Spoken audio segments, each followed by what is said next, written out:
അയാൾ മുൻകൂർ ജാമ്യത്തിന് പോയി എന്ന് വിചാരിച്ചിട്ട് എനിക്ക് എൻ്റെ നീതി കിട്ടണ്ടേ. പോലീസാണെങ്കിൽ പിന്നീട് ഒരു നടപടി എടുത്തുകയും ചെയ്തില്ല. അയാൾ എന്നെ ലോഡ്ജിൽ കൊണ്ടുപോയി റേപ്പ് ചെയ്യാൻ ശ്രമിച്ചു. ഞാൻ കൊടുത്ത പരാതി അതായിരുന്നു. വീട് വാഗ്ദാനം ചെയ്ത് NCP സംസ്ഥാന ജനറൽ സെക്രട്ടറി തന്നെ ലൈംഗികമായി ചൂഷണം ചെയ്തതായി ട്രാൻസ് വുമൺ. 2021 സംഭവം നടക്കുന്നതെന്നും തൻ്റെ പരാതി കേസ് രജിസ്റ്റർ ചെയ്തിട്ടുണ്ടെന്നും ട്രാൻസ് വുമണിൻ്റെ പരാതി. മണ്ണാർക്കാട് വെച്ചാണ് സംഭവം നടന്നതെന്നും ഇവർ മലപ്പുറത്ത് പറഞ്ഞു. മണ്ണാർക്കാട്ടെ ലോഡ്ജിൽ വെച്ചാണ് സംഭവം നടന്നതെന്നും ഇവർ പരാതിയിൽ പറഞ്ഞു. ആദ്യം തൻ്റെ കാലിൽ പിടിച്ച് തടവിക്കൊണ്ടിരുന്നു. കൈ മാറ്റാൻ പറഞ്ഞപ്പോൾ കൈ മാറ്റിയില്ല. ശേഷം ബലമായി പിടിച്ച് തൻ്റെ വസ്ത്രങ്ങൾ അഴിച്ചു. ശരീരമെല്ലാം ഉമ്മ വെച്ചു. താൻ തട്ടി മാറ്റിയെങ്കിലും അയാൾ മാറിയില്ലെന്നും യുവതി പരാതിയിൽ പറഞ്ഞു.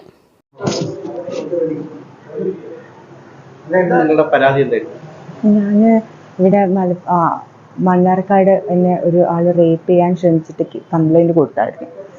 പക്ഷെ അത് അയാൾ എനിക്ക് സ്ട്രൈൻ ചെയ്യാം. ഓക്കെ, അയാൾ മുൻകൂർ ജാമ്യത്തിന് പോയി എന്ന് പറഞ്ഞിട്ട് അയാൾ അറസ്റ്റ് ചെയ്യാൻ പറ്റില്ല എന്ന് പറഞ്ഞ് പോലീസ് ഒരു നടപടി പിന്നീട് എനിക്ക് കിട്ടിയില്ല. എനിക്കൊരു ഇതും കിട്ടിയില്ല. അപ്പോൾ എന്താ പറയുക, ഞാൻ ഇതിനു വേണ്ടി കുറേ ഓടി, പക്ഷെ ഒന്നും ആയില്ല. അപ്പോൾ അങ്ങനെ ഞാൻ ഇവിടെ വന്ന് പത്രത്തിൽ പറഞ്ഞു എനിക്ക് നീതി കിട്ടാൻ വേണ്ടിയിട്ട്. അയാൾ മുൻകൂർ ജാമ്യത്തിന് പോയി എന്ന് വിചാരിച്ചിട്ട് എനിക്ക് എൻ്റെ നീതി കിട്ടണ്ടേ. പോലീസാണെങ്കിൽ പിന്നീട് ഒരു നടപടി എടുത്തുകയും ചെയ്തില്ല. അപ്പം അതായിരുന്നു. ഇല്ല, മുൻകൂർ ജാമ്യത്തിൽ പോയി. അപ്പം ഇനി അറസ്റ്റ് ചെയ്യാൻ പറ്റില്ല എന്ന് പറഞ്ഞു.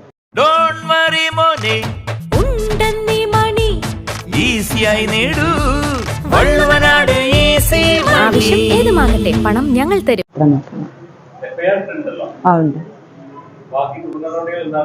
ഒന്നും പറഞ്ഞില്ല, ഇത്രേ പറഞ്ഞു, അത്ര മാത്രമേ പറഞ്ഞു, അല്ലാണ്ടൊന്നും പറഞ്ഞില്ല.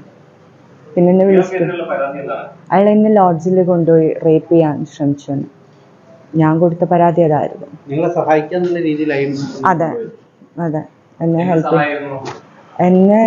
എനിക്ക് ഷെൽട്ടർ തരാൻ, ഏതായത് വീടൊക്കെ വെച്ച് തരാന്ന് പറഞ്ഞിട്ട് അങ്ങനെ കൊണ്ടുപോയതായിരുന്നു.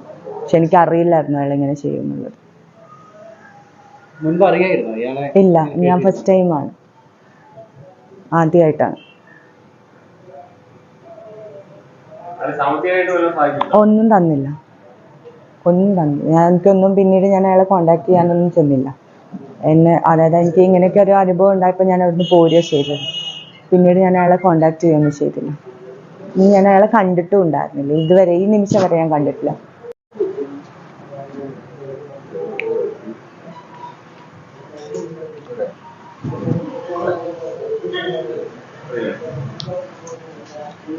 ഫൈൻ, ഞാൻ ഇരിക്കട്ടെ.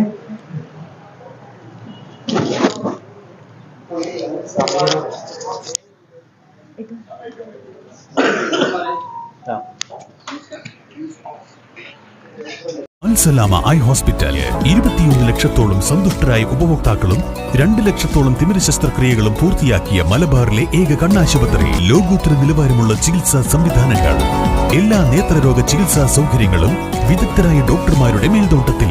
Al Salama eye hospital, hospital road, Perinthalmanna.